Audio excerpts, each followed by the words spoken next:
అందరికీ నమస్కారం.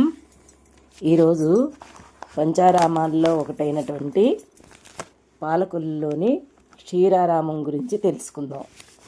ఈ క్షీరారామ క్షేత్రము సాక్షాత్తు సీతారాముల వారు వారి స్వహస్తాలతో ప్రతిష్ఠించినటువంటి క్షేత్రం.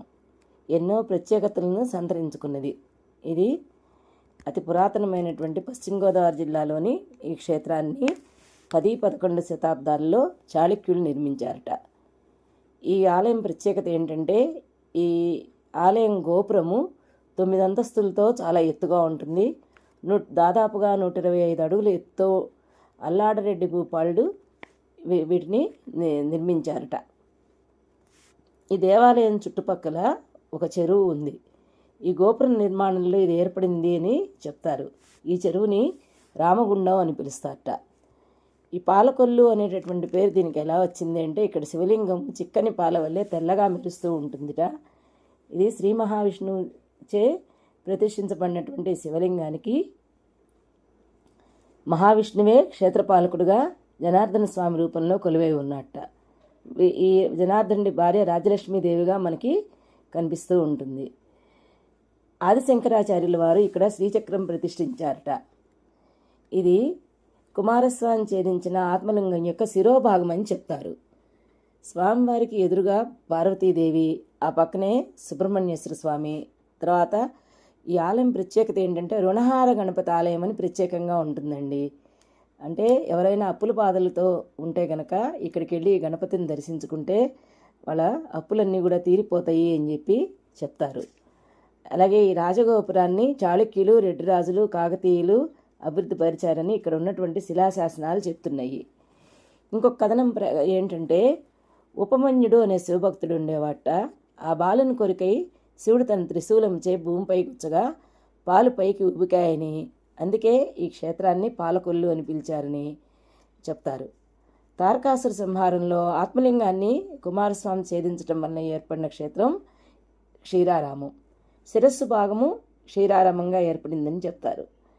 శ్రీ మహావిష్ణువుచే ప్రతిష్ఠించబడిన ఈ లింగం త్రేతాయుగంలో వేడితో సెగలు కక్కుతూ ఉండటం వల్ల దాన్ని చల్లబరచడానికై సీతారాములు క్షీరంతో అభిషేకించడం వల్ల రామలింగేశ్వర స్వామిగా ప్రసిద్ధి ఎక్కిందని చెప్తారు. ఇన్ని రకాల కథనాలు మనకి వినిపిస్తాయి. అతి పురాతనమైనటువంటి గడి. ఈ గుడిలో ఎంత శోభాయమానంగా ఉంటుందంటే, 4 వైపులా కూడా ఈ గుడి ప్రత్యేకత ఏంటంటే, అన్ని రకాల దైవ స్వరూపాలు మనకు కనిపిస్తాయి. ఏంటి అవి అని చెప్పినంటే, ప్రత్యేకంగా బ్రహ్మ సరస్వతుల ఆలయాలు. మనకి సాధారణంగా బ్రహ్మ ఆలయం ఎక్కడ కూడా కనిపించదండి, కానీ ఇక్కడ బ్రహ్మ సరస్వతి ఆలయం కనిపిస్తుంది. అలాగే శ్రీ మహావిష్ణువు జనార్దన స్వామి రూపంలో వెలిసి ఆయన క్షేత్రపాలకుడిగా ఉంటున్నారు. రాజలక్ష్మి సమేత శ్రీ మహావిష్ణువు ఆయన జనార్దన స్వామి. అలాగే ఇక్కడ మనకి పాలకొల్లు అనగానే గుర్తుకొచ్చేది ఎత్తైనటువంటి గాలిగోపురం. ఇక్కడ చైత్రమాసంలో శ్రీరామనవమి తర్వాత నుంచి 3 రోజులు వరుసగా ఉత్సవాలు జరుగుతాయి. అంటే శ్రీరామనవమి నుంచి 3 రోజులు సూర్యకిరణాలు ఉదయం 5:56 నుండి 6 గంటల వరకు నేరుగా శివలింగాన్ని తాకుతాయి. అది ఇక్కడ ప్రత్యేకత. తర్వాత శ్రీరామనవమి తర్వాత ఏకాదశి రోజు స్వామివారి కళ్యాణం జరుగుతుంది. ప్రతిరోజు క్షీరంతో స్వామికి అభిషేకించడం వల్ల కూడా ఆ పేరు వచ్చింది అని అంటారు. ఇక్కడ శివలింగం పాల వల్లే తెల్లగా మెరుస్తూ ఉంటుంది. ప్రాకారాల చుట్టూతా అనేక ప్రతిమలు మనకి కనిపిస్తాయి.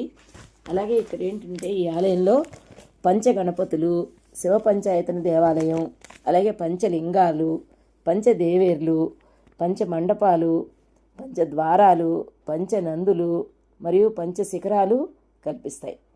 వీటితో విరాజిల్లుతున్నటువంటి అతి పురాతనమైన క్షేత్రాల్లో పశ్చిమ గోదావరి జిల్లాలోని ఈ పాలకొల్లు క్షేత్రం ఒకటి.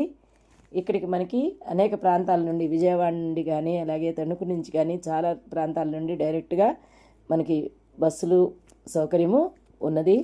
ఇది త్రిమూర్త్యాత్మక ఆలయము. అలాగే ఇక్కడ ఏమని చెప్తారంటే, 7 మారేడు దళాలు, 7 సోమవారాలు స్వామికి సమర్పించి 7 ప్రదక్షిణలు చేస్తే సకల శుభాలు కలుగుతాయి, పాపాలన్నీ పోతాయని చెప్పి చెప్తారండి. ఇటువంటి పాలకొల్లు క్షేత్రాన్ని మనందరం తప్పకుండా దర్శిద్దాం. ధన్యవాదాలు.